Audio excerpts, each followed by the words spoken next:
Hello ladies and gentlemen, I am BorderWise and welcome to the first of what's probably gonna be quite a few tutorials on anti-munition systems in From the Depths. Or I guess you could just call them active defenses because they require power or material to function, and that's just generally what they are.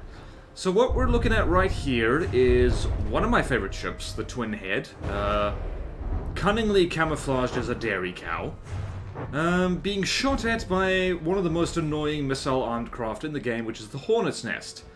But an awful lot of the missiles are being pulled into orbit by one of my personal favorite, and I guess it's the favorite of a lot of people, one of my favorite things for dealing with missiles, and that is flares. And so, basically, yeah, for this series of tutorials, I'm really going to try and break it down a fair bit, because there is a lot to talk about. And in particular, missiles have an awful lot of ways to counter them.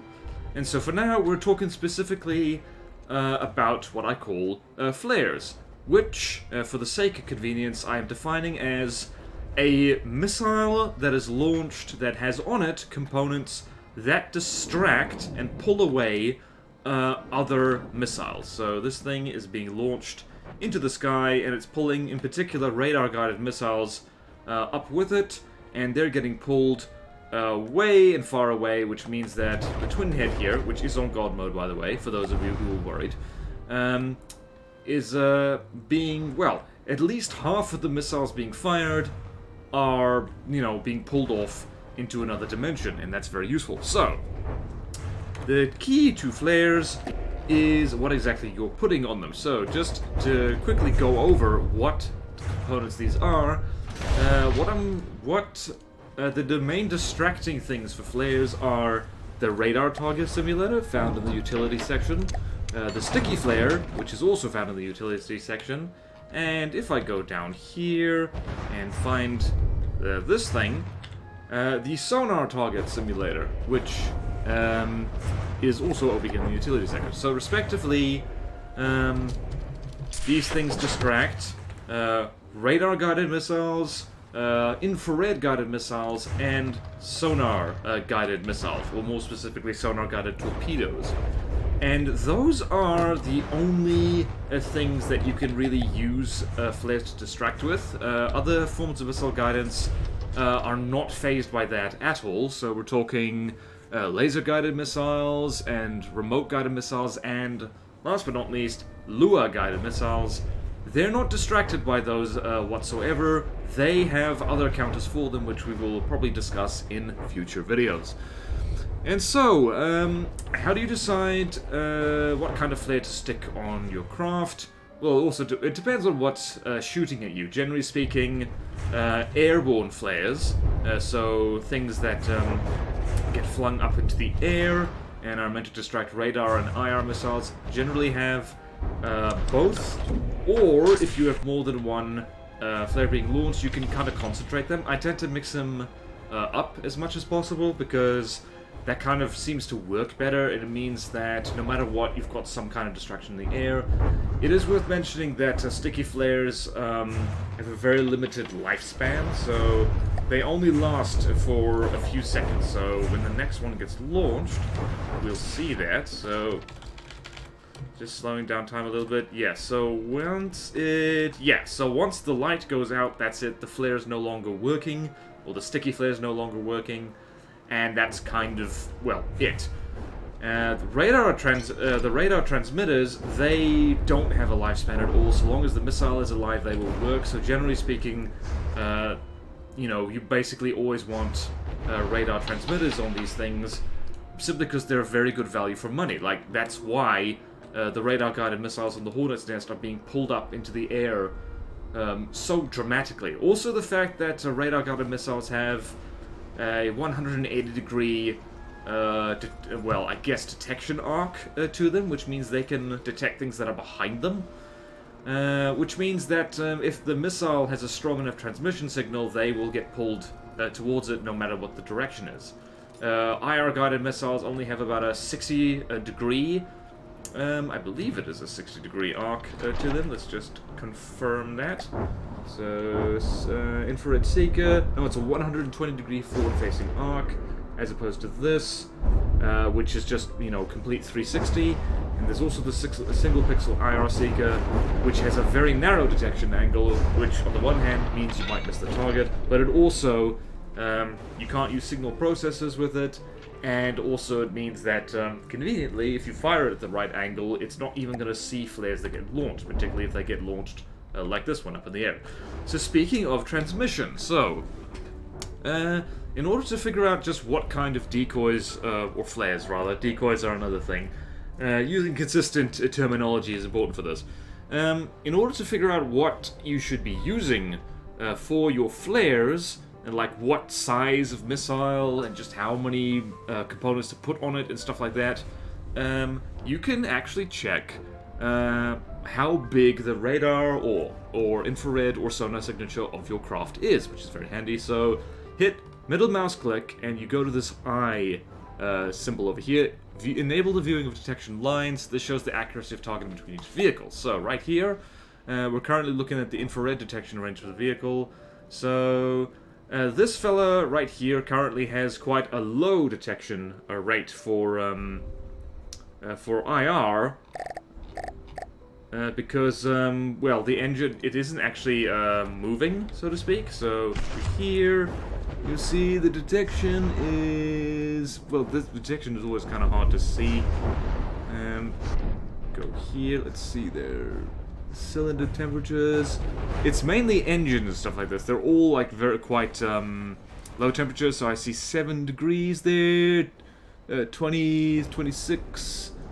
roughly 26 degrees, so the twin head isn't actually moving, and it's thus not really giving off much heat. The split second it starts moving and the engines start firing up, that's when things heat up, literally. So we go here, immediately the cylinders are up to 61 degrees centigrade, and the hull pipes are up to about 38 degrees. So engines are what gives off a lot of heat. They're not the only things. Shield projectors also give off a lot of heat, and other things like that. And so you want missiles that have, let's see how hot it is now, probably quite hot. The actual, where is it? Where's that cylinder? So cylinder temperature is about... Alright, so we can see the IR temperature is around... the detection is still quite low, so it's around 40 meters, 30 meters, 29 meters, so... whenever that flare does go off, it does get pulled quite handily. So, but then you can look at, well, I'll go radar detection range. And so the radar detection range of most things is quite significant. So we go here, and you'll see that from the sides, and since the twin heads are broadsiding craft, it's around 2,800 meters, which means you need a signal transmission a signal of greater than that on average. And this fella is radar signature 6,400, so that's plenty. That's really plenty. And same with the heat decoy, that's a lot. And part of the reasons we keep getting hit with the IR missiles is because the stupid things actually don't have the viewing angle to get distracted by this. You'll see that, let's see here. It's really annoying, by the way, that there's no visual difference on the missile between infrared and radar seekers, mostly because that would be super convenient. So you see there and over there, and now the flare has gone too high, so the IR seekers are not seeing the decoy and they're hitting this instead. That's one of the problems with launching flares vertically like this. I tend to rely on the fact that, I don't know, IR seekers tend to... What is happening over there? Whoa, hold the phone. Alright, so let's see here. Things that are higher up also have a higher radar signature. So this fella is up in the air, he's flying, so the radar detection is around just over 3,000 meters. So that's also something to keep in mind, is that anything that flies is going to have a bigger radar signature. Anything that's low down like this and kind of has a low profile, and also mostly underwater now, think about it, lower profile. So that's why the twin head currently has a lower radar profile than the Hornet's Nest, even though the twin head is, I believe, bigger. So we've got 2,000 blocks, and this fella is 1,500 blocks. Alright, so What about sonar signatures? So sonar detection range, similar to radar, it's underwater. So we go here, pause. So we see there the sonar signature directly below the twin head is around 2,691 meters. At the sides it's 1,727 meters, and from the front it's 317 meters. So that's the advantage of long pointy things. It's actually also really the advantage of front-siders, things that aim the most narrow and like, you know, the most... they aim at things in a way that minimizes their profile a lot. That actually kind of helps for evading stuff. But if we go down here and if we look at our friendly torpedo decoy, the max sonar simulator signal strength is 12,800. So again, we're... this thing actually has a bit of overkill for its decoys, but overkill is actually kind of good. And the main reason for this is because of one component. So... What the hell? Can you stop? Thank you. Alright, so that one component is something I've mentioned already, and that is the signal processor. So, this helps the guidance component in filtering out decoy missiles, further reducing their signal strength. It doesn't work with single pixel IR seekers. So when these were introduced, these changed the ball game a lot. I basically never use offensive missiles without signal processors, simply because they make a huge difference. It just means that there's a percentage chance that it will ignore any kind of distraction. So be they flares, be they decoys. So decoys are these things up here. We'll talk about them more in another video. And yeah, so keeping in mind that signal processors are a thing ahead of time is kind of a good idea, because they're a really nasty surprise if you're not ready for them. So overkill on your flares is actually kind of a good idea, because even without signal processors, there is a small chance that missiles will kind of not get distracted by you, or by your decoys. And I've had enough of this thing, so I'm going to shoot it in the head. Wow, we actually nailed it. Well, no, we did. It wasn't the cram cannon that nailed it, but I would have liked to pretend that it was. So anyway, what else is good? So, what about the size of your flare? So usually, like, this is cunningly disguised with a mimic, or decoration rather, but this is a large missile. So that thing's being launched. Missile menu, go over here. You've got your small, your mediums, your large, your huges.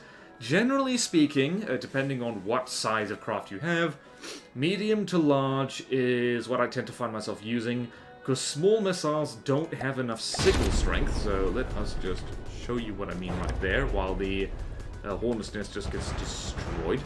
Okay, fine, let's do that. So if we have, say, a radar target simulator, one of these is only 400. That's not very big. You can lob a whole bunch of them at once, and that kind of makes, you know, I think if enough of these are grouped together, it can kind of count as a larger signature, but it's generally better and more cost efficient just to have one big one. So, just one large missile radar target simulator component is worth 6,400 signal strength, whereas one on a small missile is only 400. So, these things are really strong, and these things are not, as you might expect. And even if you really stack these, so you're still not going to get a very big signal out of them, which is why it's generally not worth it.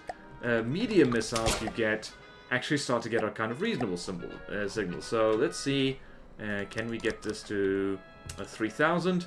Probably quite easily, actually. So go here, radar targets in there, 1,600, oh, 3,200, that's already, I believe, hang on, let's just double check, what's our radar signature? Radar detection range, alright, so it's like, not much actually, not much at all, 1,300, so this wee missile is already plenty, this is already enough to very least, function as a basic flare for this. Like I said, this fella is overkill. Real overkill. But effective overkill. So you are kind of better off using mediums to larges, and huges are, well, huge missiles are kind of, they're too much. They're really expensive. Like, really expensive. So, like, also the fact that they're just so big. So one of these is, well, one part of a huge missile is is over 25,000 signal strength, so that's with the sticky flare, same deal with the radar techno signature, but this is so expensive and so bulky that it's probably not the best idea unless you have an absolutely gargantuan vehicle, and that, you know, smaller flares are just not going to cut it at all. That's the only time that I would ever, like, recommend using these things as flares. Generally speaking, they're better used for blowing up your enemies, so flares aren't even needed anymore. So, yeah, there's that. And also, we should probably talk about also the optimal launch angle of these things. So, I tend to find with broadsiders, like our friend the Twin Head here, let's turn that off, that's annoying, is that vertically launched flares generally do the trick. So, let's put our money where our mouth is and spawn in... Let's spawn in something annoying that uses large missiles. Where is it? We could use a palisade. Where's the partisan? Not partisan. Pioneer. I'm trying to remember what's does the buttress? I think the buttress has torpedoes. Yeah, I think the buttress has. The buttress has. Yes, it's got large torpedoes. What was I going to talk about? Alright, so... Actually, that's not what I wanted. Let's just spawn in the Iron Cordon. Let's spawn in the Palisade and see what happens. Hopefully this works. It might not work. And so we're here. So the Palisade is armed with large missiles, and quite a lot of them, as a matter of fact. So when we launch our flare, hopefully we... Yep. There we go. Unfortunately, not all of these have been distracted, and so we are in deep trouble, although we've already won. We have already won, thank goodness. Why did you not get distracted? That's really upsetting. I'm about to lose one twin head. That's really annoying. How dare you? Now you get distracted? What? Yeah, it's really... Oh, yeah, that's one of the problems with vertical launched distractions, is that sometimes they can come back around and get ya.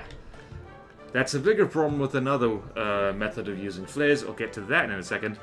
So, that's a broadsider. Launched vertically, or in the case of sonar distractions, or I guess like torpedo distractions. Where is our friend? Let's use a U-turn off for a hot second. Can't believe we actually won that. So where is our friend here? Generally speaking, with the torpedoes, well, you basically want to fling your flares in a way that when the missiles are pulled, they are pulled in a direction pointing away from your craft. So in this particular case, we have dropped. Well, we've preemptively dropped a thing there. So now those torpedoes are... Where are they? They should be... There they are. So now the things have been distracted, and torpedoes have also quite a narrow detection angle in front of them. They're not going anywhere near us anymore, so it means that even when the decoy despawns, they're not coming after us. So yeah, that's why generally vertically launched things work, and why, yeah, so broadsiders, lobbing things up and down. But what about frontsiders? So let's spawn in our friend the frontsider. Which friend the frontsider should we have? Devil Cat, Oculus, there we go. Does this thing have what I think it does? I have not used one of these in a long time. Does this thing even have missile decoys? I don't think it does. I think I might have misremembered horribly. That's no good. Wait, no, it does. Alright, so frontsiders I find tend to... What is this? This thing tends to fire its backwards, so it pulls missiles past it. So let's just give that a go. Let's give that a college try. Where's our friend the Palisade?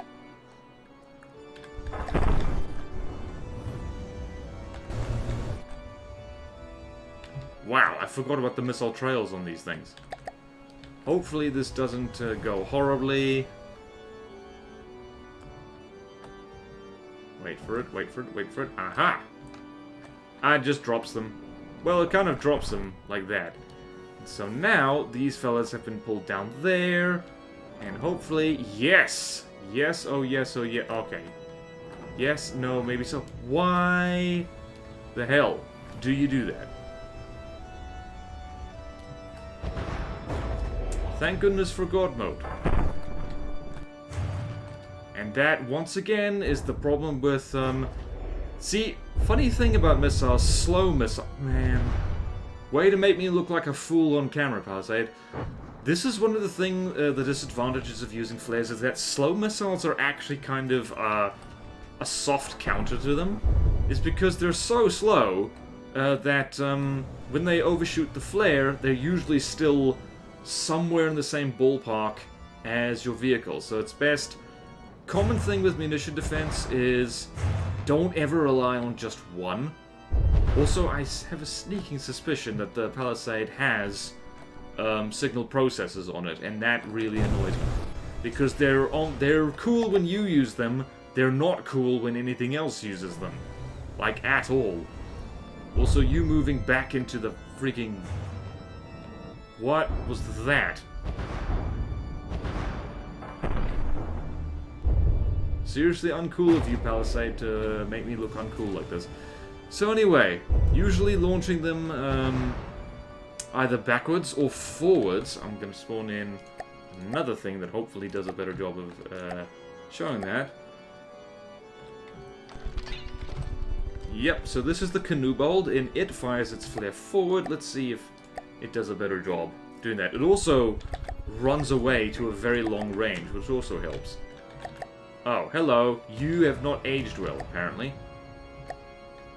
Aha.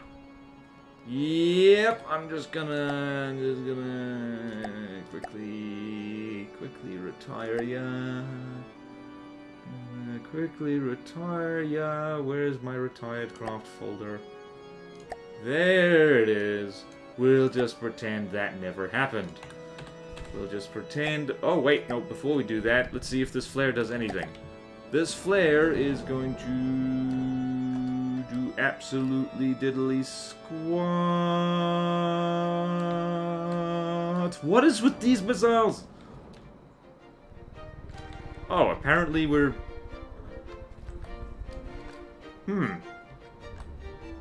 This tutorial's gotten weird. Any case, what else can we talk about? Alright, so... How do you launch flares in the first place? That's also something we should probably mention. Boy. I'm annoyed that my stuff isn't up to date. So, how exactly do I do this? How do you launch a flare? The answer might surprise you. It's ACB. So, in this particular case, and thank goodness I have outdated craft to show this, this is the ACB setup you usually use. So, if there is a missile, and yes, you can tweak this so it says missiles or torpedoes, missiles or just torpedoes, in this case it's missiles, if they're within a certain distance, so in this case it's around 3,000 meters, because if a missile is like 5,000 meters away, firstly, most missiles can't even be detected by munition warners at that distance, and like if they're 5,000 meters away, they're not really a problem at that split second. They're a problem once they get a wee bit closer than that. If they're missiles within 3,000 meters, we'll fire weapons. This fella is got an effect range of about 3 meters, and it is right next to the missile controller that controls this flare. So, if I hit test right here, test, whoosh, flare gets launched, nice and simple. And same thing over here for the torpedo thing, exactly the same thing, except it activates when there are torpedoes, and torpedoes are detected via passive sonar, which is a thing right here, and radar missiles can be detected through passive radar, which this thing does not have, But all missiles of all stripes can be detected by munition warners, so you want to duct tape these things kind of all over the place and have redundancy among them. So we've got a cluster of them over there, we've got a cluster of them over there, because it's very likely that both ends of this canoe are going to get shot off at the same time. One might get shot off than the other, but not both at the same time, because that's not how their AI tends to aim at things. But one handy thing I should mention, which is an ACB trick, is, let us just go shoot over here. I wonder exactly, what exactly is the kind of thing that has that? I'm trying to remember.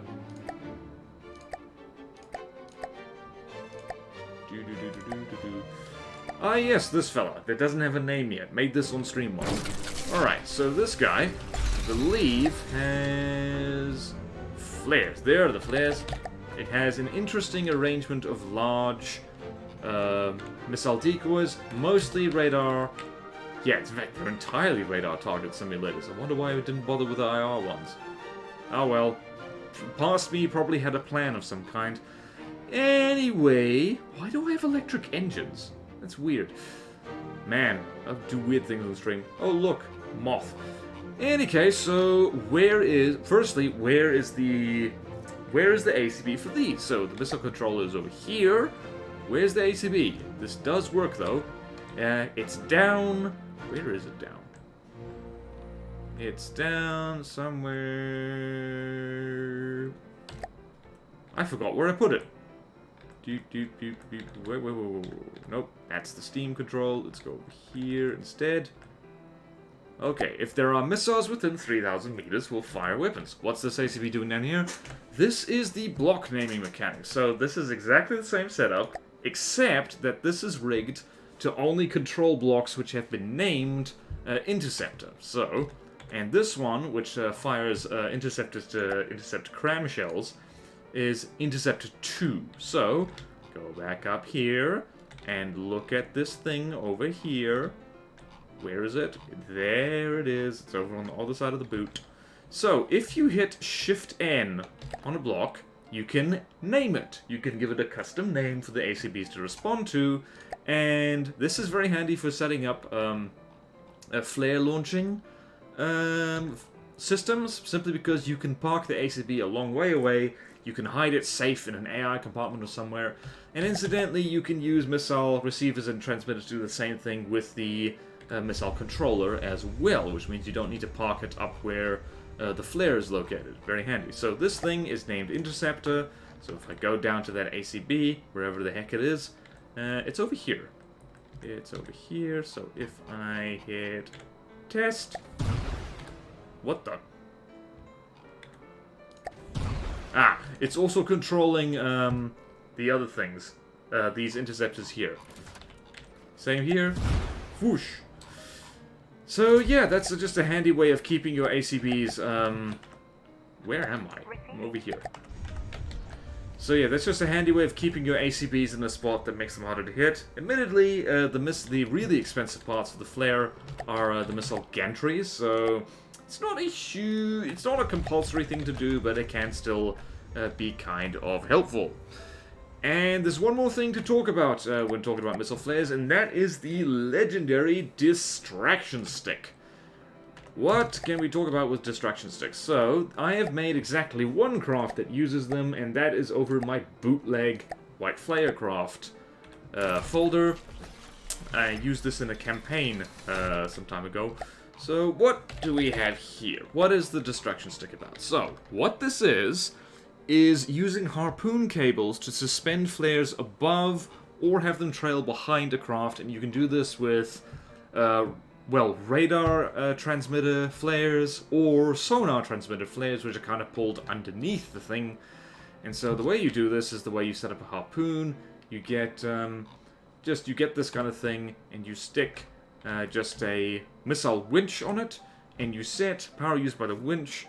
Desired range is whatever range you want it to be. Release after time, that's set to max. You want to uncheck this box so the cable stays,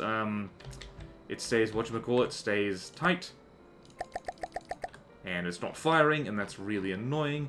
So this fella is a sticky flare, because there's no point suspending sticky flares from your boat, because sticky flares run out of juice shortly. So if we just... What the hell is going on here? It's really weird to see this thing in just my regular fleet colors and not white flare colors. So let us spawn in our friend, the nest of bees. No, not the nest of bees. The hornet's nest. There we go. So we get to see these things in action. And I tend not to be tremendously fond of using these. They're not bad. But I don't really think that they're any better than, you know, mostly, you know, than just vertically launching your flares normally, because, well, the main pro of them is that they save materials. You're not constantly launching expensive missiles. The problem is that you'll notice these missiles, these radar-guided missiles, are staying very much in the same ballpark as our ship. So, yeah, there is a greater chance that when a radar missile... I think, yeah, you can... Let's see if any of them come floating around down here. Yep, there's one. There's a greater chance that radar-guided missiles in particular will just kind of overshoot and circle back round and go for your ship instead of going with the flares, especially if they've got signal processors on them. I've seen that many, many times, and there's the dumb IR missiles that are too stupid to fool, because we don't have a flare being launched. So, yeah, this is like, decoys are, well, not decoys, flares. Let's keep it consistent. Flares are the missiles that can lob, decoys are the blocks placed on your craft. So, flares like this, they are a very good start, and I'd say, if you're gonna have nothing else, you should have these on your craft, simply because they're really, well, as you're probably seeing right now, they are one of the most cost-efficient ways of dealing with swarms of missiles. Because, like, other things are, like, other forms of anti-munition defense are less good at dealing with swarms. Like, they're not bad by any means, like, a flak APS Whiz, they can do it. A strong continuous lambs can do it. And missile interceptors can delete multiple missiles at once. But if you've got just a gigantic swarm of missiles that are self-guided, so if they're radar-guided or infrared seeking, or, you know, a sonar torpedo, just chucking a missile that gives off a strong signal to pull it away is one of your best bets. That's how they're good.